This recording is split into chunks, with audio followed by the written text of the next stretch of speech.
सभापती महोदय, मी 289च्या मार्फत एक विषय आपल्या समोर मांडू इच्छितो। बीडमध्ये मागच्या आठवड्यामध्ये 9 डिसेंबर रोजी एक घटना घडली। एक केस तालुक्यातील साजो गाव आहे। या गावातील एक सरपंच आहे संतोष अण्णा देशमुख, आणि या संतोष अण्णा देशमुखांचा खून करण्यात आला। खून करत असताना तर या सगळ्या घटनेची पार्श्वभूमी जर बघितली तर यामध्ये एक या भागामध्ये एक कंपनी काम करते, Avaada energy private limited company नावाची कंपनी, आणि या कंपनीमध्ये काही लोक 6 तारखेला घुसण्याचा प्रयत्न करत होते। तिथल्या वॉचमनला त्यांनी मारहाण केली।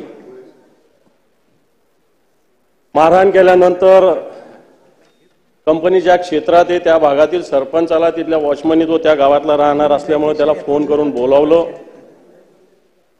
आणि नंतर गावकरी आणि तिथल्या काही लोकांमध्ये बाचाबाची झाली। कंपनीच्या अधिकाऱ्यांनाही जे लोक आले होते त्यांनी मारहाण केली, आणि ही सगळी मारहाण झाल्यानंतर एक गुन्हा दाखल झाला, आणि हा गुन्हा दाखल झाला आणि लगेच या गुन्ह्यात जामीन सुद्धा झाली। सभापती महोदय, इथले जे पोलीस स्टेशनचे अधिकारी आहेत यांचा पूर्ण निष्काळजीपणा।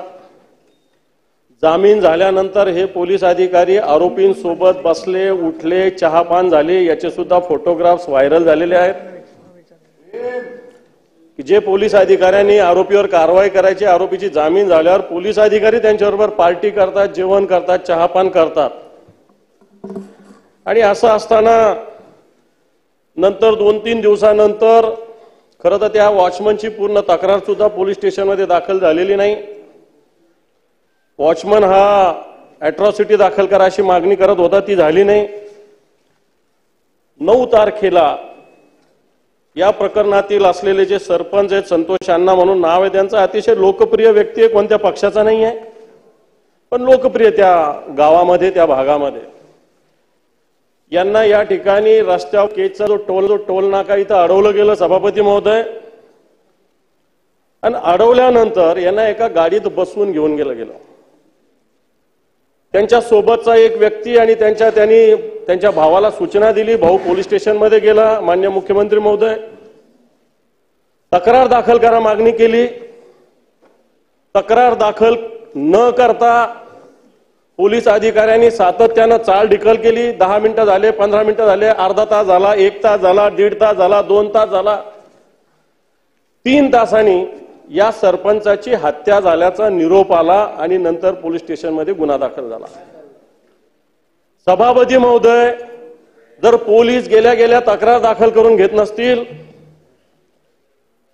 आणि पोलीस जर सहकार्य करत असतील आरोपींना, सभापती महोदय माझ्याकडे या घटनेचे फोटोग्राफ्स आहे। ज्या पद्धतीनं मारहाण झाली ती जर बघितली तर मला असं वाटतं हृदयाला सुद्धा पीड येईल अशा पद्धतीनं मारहाण या सरपंचाला झालेली सभापती महोदय, आणि याच्यामध्ये 6 आरोपी आहे। दुर्दैवानं असं सांगावं लागेल की या सगळ्या याच्यामध्ये सभापती महोदय वेळेची मर्यादा दिली, राजकीय पक्षाशी संबंधित एक सगळं त्याच्यात आपल्याला मुख्य आता बंद पण जाहीर केलेला आहे संघटनांनी, तर त्यामधले जे महत्वाचा मुद्दा आहे, महत्वाचं होतं, मी याच्यातलं महत्वाचं काय नाही बोललो, तुम्ही सांगा तपशील, मी याच्यातलं महत्वाचं काय नाही बोललो तुम्ही। असं आहे की सरकारचं त्याच्यावरचं काय म्हणणं आहे, मला बोलू दिल्यावर सरकार बोलेल ना। नाही, असं तुम्हाला करायचं असेल बोलणं करा। सभापती महोदय, सारांशाने घ्या। सभापती महोदय, सभापती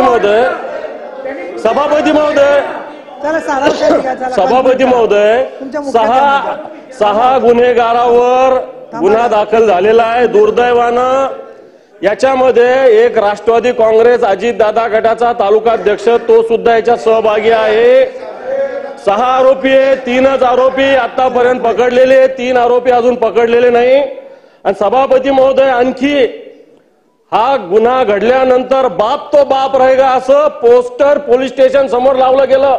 या आरोप्यांनी खून करून पोलीस स्टेशन वर बाप तो बाप रहेगा असं पोस्टर लावलं गेलं सभापती महोदय. आणि माझी याच्यातून आपल्या मार्फत सरकारला मागणी आहे, जर गुन्हेगार असं बाप तो बाप रहेगा म्हणतो खून करून, अजून 3 गुन्हेगार फरारी आहे.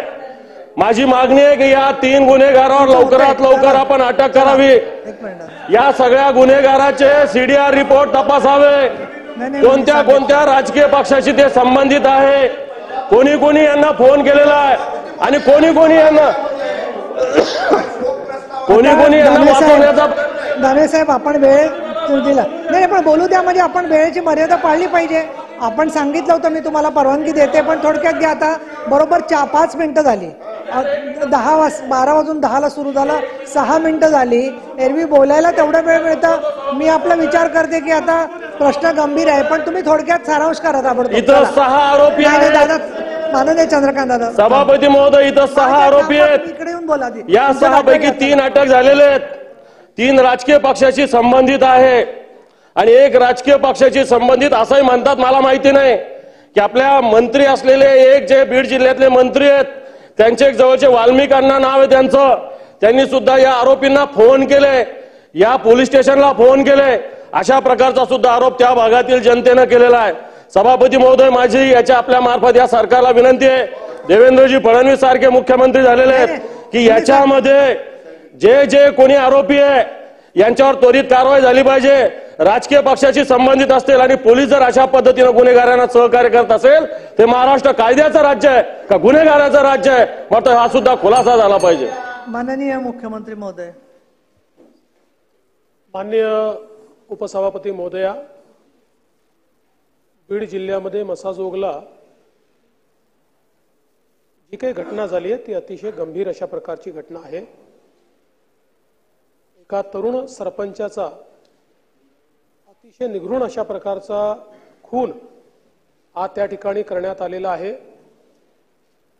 आणि निश्चितच ही घटना सरकारने देखील अतिशय गांभीर्याने घेतलेली आहे. या संदर्भात तिथला जो पीआय आहे त्याला सक्तीच्या रजेवर पाठवलाय.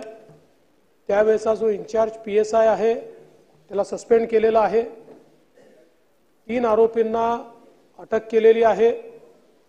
काही आरोपी अद्याप फरार असले तरी त्यांना शोधून काढून त्यांना देखील निश्चितपणे अटक करण्यात येईल. मुळातच मी माननीय विरोधी पक्षनेत्यांना एवढंच सांगू इच्छितो